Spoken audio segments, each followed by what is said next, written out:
Hello and welcome to Pearl Magazine. Traveling away from home and settling in a foreign city is no easy task, especially if you come from a totally different cultural background. Many foreigners come to Hong Kong to work, develop their career, or a business.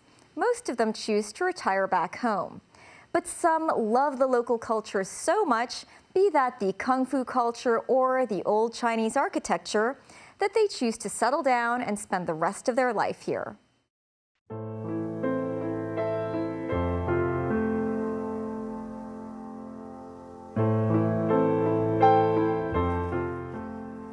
"60-year-old Mark Houghton was born in the UK.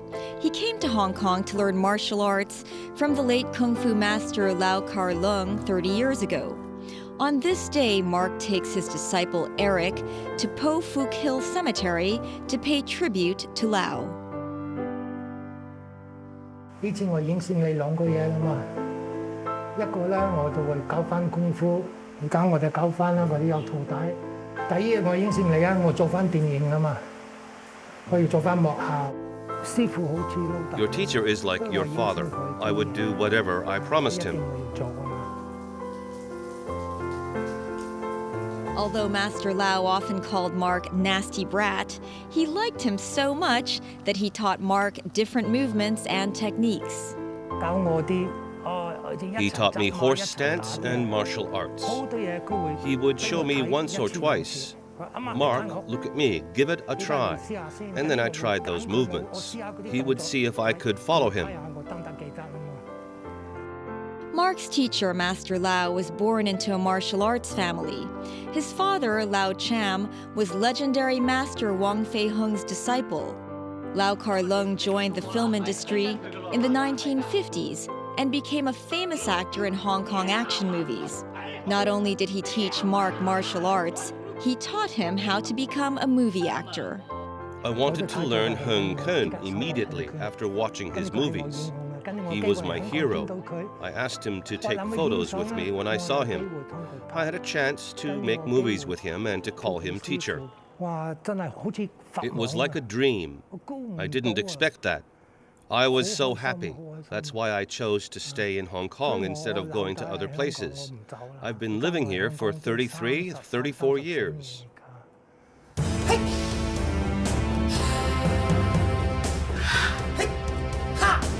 During his years practicing martial arts, Mark sustained different types of injuries.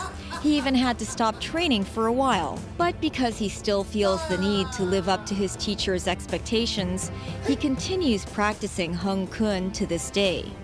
Hung Kun 係又出名啊，硬橋硬馬，剛柔逼即剛。所以呢個鋼，呢個硬啊，有鋼啊，柔啊。呢個拍啊，呢個係柔啊嘛，柔啊嘛，啊，逼，呢個逼啊嘛，啊，跟住即又打又 A to B 再快，又即噶嘛。Mark fell in love with Kung Fu at 14. He admired Hong Kong action star Bruce Lee, who he thinks demonstrated Chinese Kung Fu at its greatest in movies. After settling down in Hong Kong in the 1990s, Mark starred in several action films. He hopes to spread the martial arts spirit. Actually, the most important thing in martial arts is ethics. What is the point of learning martial arts if you don't learn ethics? For bullying others, you can't do that. You must respect others no matter how powerful you are. I must have modesty, righteousness, willpower, endurance, stamina, perseverance, and bravery. 冇做麒麟馬，係當呢個先，呢個先係，跟住麒麟馬攤甩埋。In order to promote Hung Kun culture, Mark opened a Hung Kun school in Fanling. During the pandemic lockdown, he had to teach from home. Eric has been learning Hung Kun from Mark for 18 years. He admires his teacher and believes that Mark has a strong martial arts foundation. When I watched Shaw Brothers movies of Lau Ka-leung, I saw my teacher Mark. As a foreigner, he's very flexible when performing martial arts. It's so powerful and left a strong impression on me. After living in Hong Kong for so many years, Mark has gotten used to Hong Kong's local culture. I wanted to work in Hong Kong. If you don't learn Cantonese, you're disrespecting the locals. It's like saying, I am British, so you need to speak English to me. But we aren't in the UK. People here speak Cantonese. Nobody taught me. I learned from listening. I heard one word and then asked for the meaning. They told me, and then I got it. Being exposed to Chinese culture all these years, Mark sees Hong Kong as his second home and plans to live here for the rest of his life. My thoughts have changed. I've been staying in Asia for 3 decades.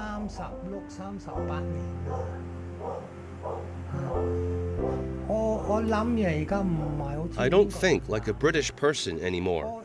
When I speak in English now, it's not like a British person speaking English. When I return to Britain, where do I go? Chinatown. I have many Chinese friends in Chinatown. I have very few British friends. 59-year-old Derek Coslow is from New York. Like Mark, he's also chosen to stay in Hong Kong. Before retirement, he worked for an advertising agency. He currently lives in Sheung Wan. He's been coming to this restaurant for the past 25 years. He sees Tommy, the owner, as family. You're late today. Hey, friend,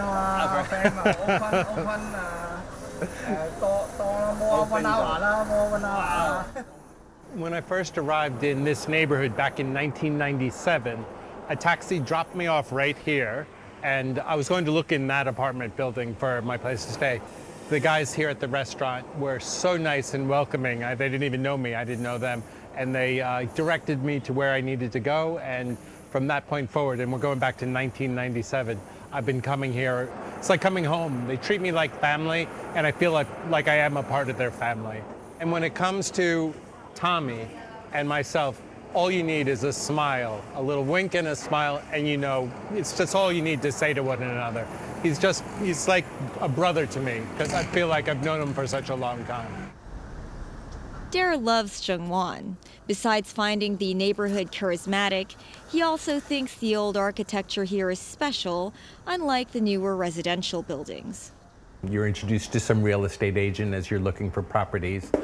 They say you're a foreigner and they think immediately of certain locations. They think of mid-levels, they think of Happy Valley. They start taking you up into the high-rises with the multiple lifts and the multiple towers. They try to impress you with clubhouses and all that. And yet when I got up there and was living in some high-rise tower, I could look down and I could see in front of me a bunch of older Tung Lau buildings. I kept thinking to myself, that's where I really want to live. And I would look at them and I'd never really think about doing anything about it until one day I started seeing the bamboo scaffolding going up all around one of the buildings and began to watch it emerge as being a renovated older building. In the 1950s, Tung Laos were built on Tai Ping Shan Street. Over 10 years ago, Dare began researching the features of the Tung Lao. He rented this apartment as his home and office upon retirement. It's unlike other cities in China and unlike other cities around the world. The Tung Lao architecture is something very unique to Hong Kong, which makes it special, makes it important, and makes it worthy of being saved, I think. This place used to be a printing press where several generations had lived. Dare chose to preserve the original characteristics. He says items like lockers and floor tiles and other architectural details help him understand past stories and their historical value. Most of the clocks don't work, but I mean, the clocks kind of tell the story. The numbers were only 5 or 6 digits, and the numbers meant something. And if somebody understood, you know, the different nuances of the phone numbers, you'd be able to tell, you know, where these people lived and probably what decade they were living in Hong Kong. But my plan is never to paint it and just keep it because I like it. Now, it kind of looks cool, and it fits in with the motif of being this old, funky, industrial-style office, warehouse, factory, whatever it is, but I enjoy it. And I've used it to actually to display some of the things that I've collected. And I guess what happens when you get old, you get a lot of free time on your hands. And Dara started buying different tenement flats in central and Sheungwan over a decade ago. He renovated the broken windows, floors, and walls, hoping someone like him would appreciate these tonglaos and their historical significance. I will recreate them in a modern way, but to look as much as possible like the original version. This does show how they can be repurposed and make them livable. They don't have to be knocked down. There's lots of life left in these buildings. Dare has been in Hong Kong for over 25 years and plans to stay. And he hopes his beloved tonglaos will survive with him and be appreciated by generations to come. He says this is his neighborhood, his home, his family. It's one of the reasons I love Hong Kong. Sheungwan, especially around here, Taiping San Street. And hopefully we'll retain some of that like local, close-knit community feel forever, because it's what keeps this place unique.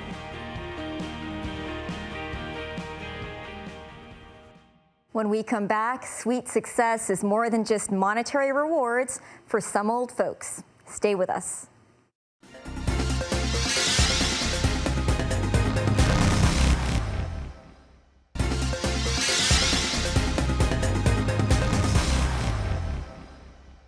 Welcome back to Pearl Magazine. Sweets, whether it's a candy bar, cake, or ice cream, can instantly change a mood from bad to good. It's almost magical.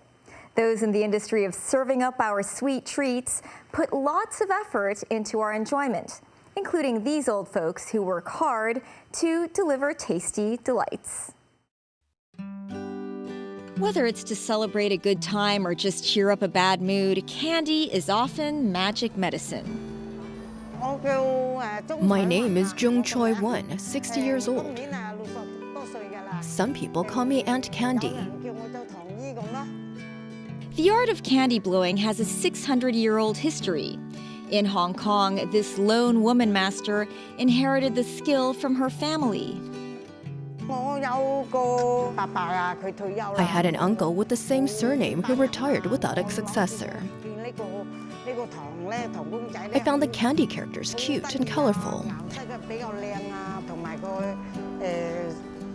There aren't many candy masters in Hong Kong, and I'm interested in making candy. And just like that, Aunt Candy has been making candy for 20 years now. With these colorful, sugary pieces, she pulls, presses, and squeezes. And different characters are created within minutes. Most people pick monkey, dolphin, peacock. They're quite popular. Her skilled display often attracts a large audience.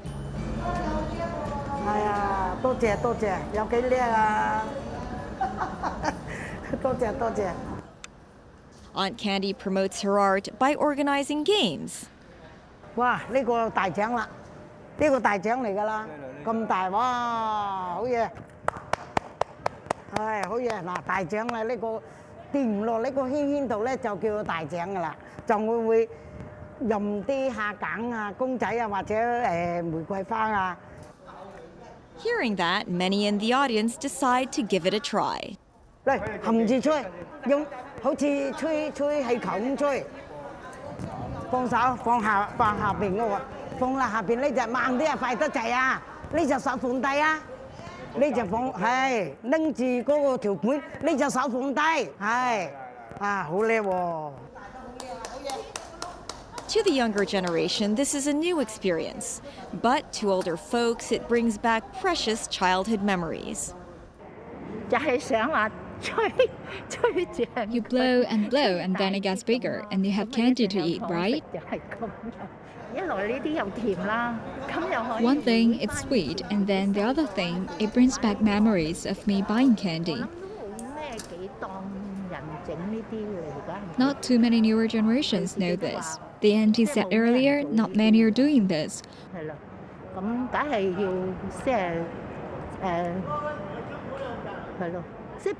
We should preserve this. Children may not know this.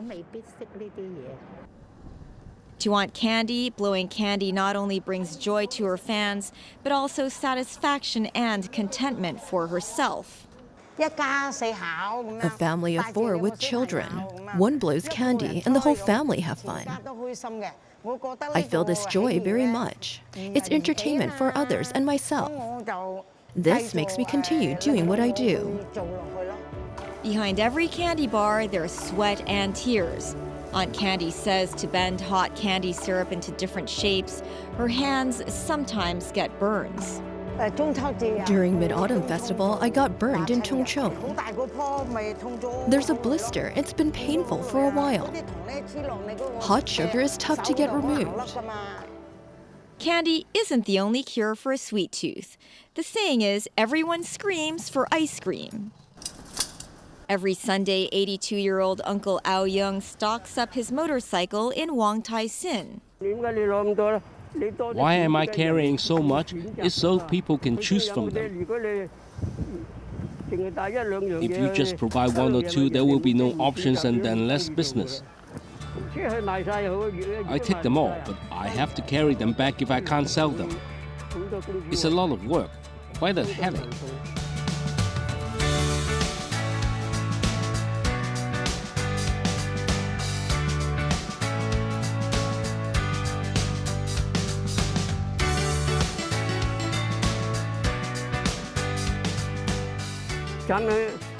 This ice that I'm chopping costs a few $dozen.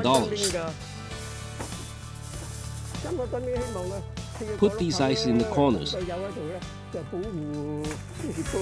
If my bike runs out of power, the ice cream won't melt too easily. After hours of stocking up and taking inventory, Uncle Ao Young is ready to set off. I'll go to Chim Sa Tsui, a tree opposite the Space Museum. I set my bike down there for business. I rely on visitors, otherwise there's no business. Other than people buying bottled water.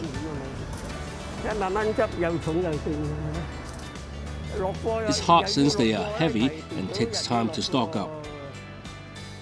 At high noon, everyone wants something cool and icy to take the edge off the heat.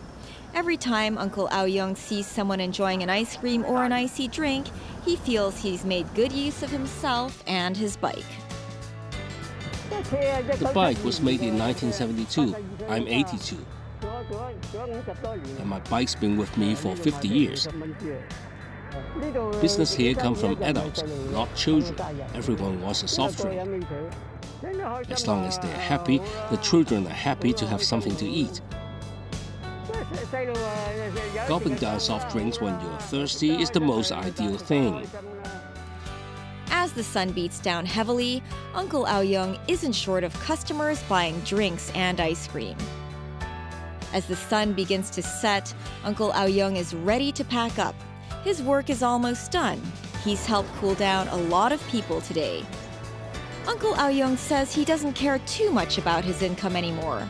He's in the business of earning enjoyment by providing refreshment. When fate's your enemy, there's no need to fight too hard. You can't argue that. Happy or not, you live. Minding the minor details will only hurt yourself. Just sell whatever amount you can, be satisfied. If you mind too much, you end up breaking your own heart. The years just go by. The kids are happy when they see me. Some wrote this down. 2007 DBS in Kowloon Tong. The boys have all grown up. I cherish the past when the kids came by to buy snacks after school. I only wish to deliver snacks and drinks so people get to drink and eat.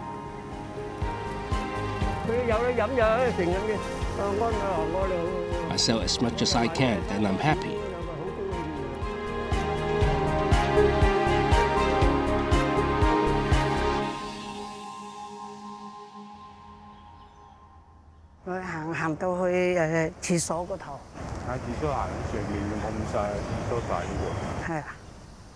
Behind all that sweet candy, Aunt Candy has paid a price many don't see. But despite the burns she gets from making candy, she insists on carrying on. Her husband gives her support. The two often take walks together in the park. These are some of their photos together. 呢個話租啦，青衣話租啦，呢個阮兆輝啦，又係西港氣棚㗎嘛，西港大氣棚。 Blowing candy helps them recall their lives over the past 40 years. 初頭唔知嘅，佢攞部機翻嚟，個師傅俾佢。At first, I didn't support her. She said her master gave her the machine. She was just having fun with it.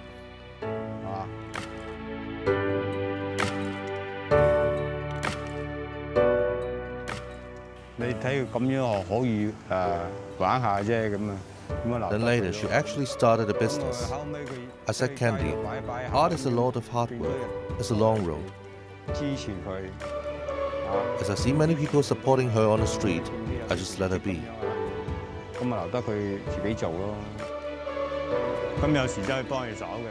Sometimes I help her.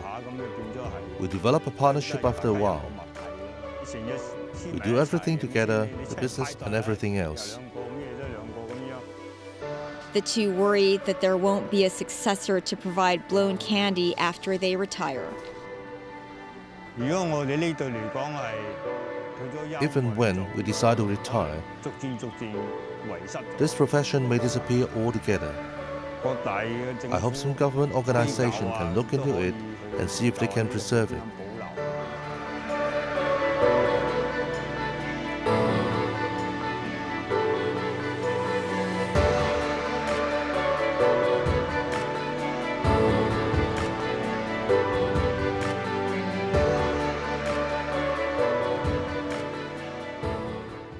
That's our show for this week. Join us on Pearl Magazine, same time next week. Bye for now.